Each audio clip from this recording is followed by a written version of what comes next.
大家好，又係我裝修，同大家講裝修啦。唔知你屋企嘅浴室係咪呢種磨砂玻璃呢？如果係，咁你可能需要加一塊窗貼嚟保護翻你嘅私隱啦。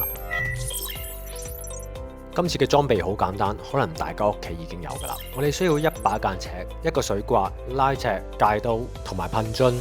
萬事俱備，咁首先呢，就係要清潔玻璃。我哋噴樽入邊裝嘅呢係洗潔精加水，用嚟去除玻璃上面嘅油份。搞掂就度一度玻璃嘅尺寸啦。但係我哋會將量度到嘅尺寸預大1寸，我哋再用呢個尺寸嚟 cut 翻張窗貼出嚟嘅。之後就可以喺玻璃上面噴多少少番梘水，撕開窗貼嘅保護膜，直接將窗貼黐去玻璃上面。因為有番梘水嘅關係，所以我哋可以慢慢調校好個位置。當個位 OK 啦，咁我哋就可以用水刮刮走入面嘅番梘水同埋氣泡。冇水刮嘅話呢，就可以用信用卡去代替嘅。最後一步就係將多餘嘅窗貼戒走，咁樣就搞掂噶啦。希望今日幫到大家啦。最後記得 subscribe 我哋嘅 channel，我哋一有新片就會通知大家。咁我哋下集再見啦，拜拜。